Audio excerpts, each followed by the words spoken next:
ಈ ಸರ್ಕಾರದ ಮೇಲೆ ರಾಜ್ಯದ ಜನತೆ ವಿಶ್ವಾಸ ಕಳ್ಕೊಂಡು ಬಹಳ ಸಮಯ ಆಗೋಗಿದೆ. ಸರ್ಕಾರ ಕಾಲಹರಣ ಮಾಡ್ತಾ ಇದ್ದಾರೆ ಹೊರತುಪಡಿಸಿ ಸುಮ್ಮನೆ ಮೊನ್ನೆ ದಿನ ನಾವು ನೋಡಿದ್ವಿ ಅದೆಂಥದೋ 3400 ಕೋಟಿ ರೂಪಾಯಿಯಷ್ಟು ನೀರಾವರಿ ಯೋಜನೆ ಕಲ್ಪಿಸ್ಕೊಡ್ತಕ್ಕಂಥದ್ದಕ್ಕೆ ಘೋಷಣೆ ಮಾಡ್ಕೊಂಡಿದ್ದಾರೆ.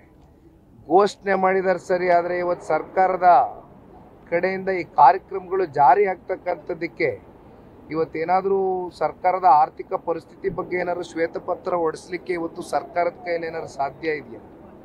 ಏಕೆಂದರೆ ಇವತ್ತು ಏನೇ ಆದ್ರೂ ಸರ್ಕಾರದ ಆರ್ಥಿಕ ಪರಿಸ್ಥಿತಿಗಳೇನಿದೆ, ಸ್ಥಿತಿಗತಿಗಳೇನಿದೆ, ಇದು ರಾಜ್ಯದ ಜನತೆ ಮುಂದೆ ಕೂಡ ಇಡಬೇಕಾಗ್ತದೆ ತೆರೆದ ಪುಸ್ತಕದ ರೀತಿ.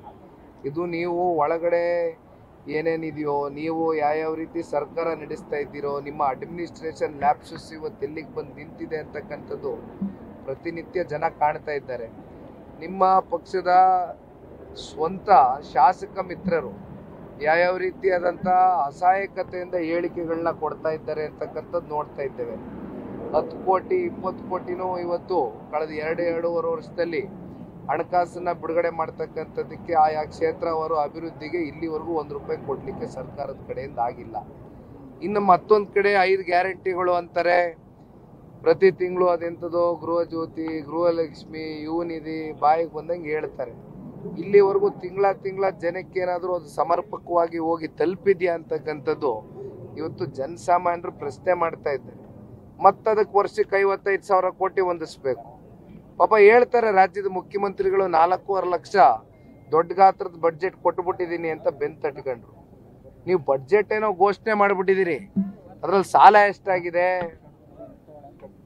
55,000 ಕೋಟಿ ಇವತ್ತೇನು ನೀವು ಪ್ರತಿ ವರ್ಷ ಹೊಂದಿಸ್ಬೇಕು ಗ್ಯಾರಂಟಿಗಳಿಗೆ.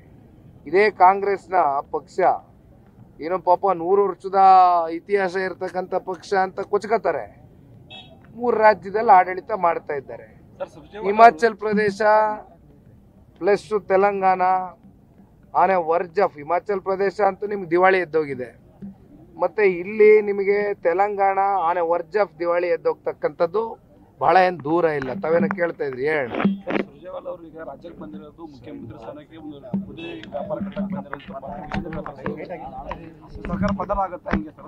ಈಗ ನಾನು ಬೇರೆಯವ್ರ ರೀತಿನಲ್ಲಿ ಸರ್ಕಾರ ಪತನ ಆಗ್ಬಿಡುತ್ತೆ, ನಾಳೆ ಸರ್ಕಾರ ಬಿದ್ದೋಗಿ ಇನ್ನೊಂದು ಸರ್ಕಾರ ರಚನೆ ಆಗ್ಬಿಡುತ್ತೆ ಅಂತ ನಾನು ಹೇಳಕ್ ಸಿದ್ಧ ಇಲ್ಲ. ಆದರೆ ಒಂದಂತೂ ಸತ್ಯ, ಕಾಂಗ್ರೆಸ್ನಲ್ಲಿ ಹಲವು ಗುಂಪುಗಳಿದೆ. ಒಂದಷ್ಟು ಗುಂಪುಗಳು ಸೈಲೆಂಟಾಗಿ ಕೆಲಸ ಮಾಡ್ತಾ ಇದ್ದೆ, ಒಂದಷ್ಟು ಗುಂಪುಗಳು ನೇರವಾಗಿ ಗುಂಪುಗಾರಿಕೆ ಮಾಡ್ತಾ ಇದೆ. ಬಹುಶಃ ಮುಖ್ಯಮಂತ್ರಿಗಳ ಮಗನೂ ಇತ್ತೀಚೆಗೆ ಒಂದು ಸ್ಟೇಟ್ಮೆಂಟ್ ಕೊಟ್ಟರು.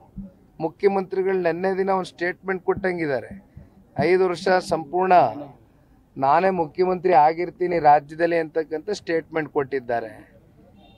ಇನ್ನು ಹಲವಾರು ಪ್ರಕ್ರಿಯೆಗಳು ನಡೀತಾ ಇದೆ, ಹಲವಾರು ರಾಜಕಾರಣದ ಬೆಳವಣಿಗೆಗಳಾಗ್ತಾ ಇದೆ. ನೋಡೋಣ, ಅದೆಂಥದ್ದು ಕ್ರಾಂತಿ ಆಯ್ತದೆ ಅಂತಾರೆ ಸಿದ್ದರಾಮಣ್ಣನ ಆಪ್ತ ಬಳಗ. ನ್ಯೂಸ್ ಫಸ್ಟ್ ನಿರ್ಭೀತಿಯಿಂದ ನಿಮ್ಮ ಪರವಾಗಿ.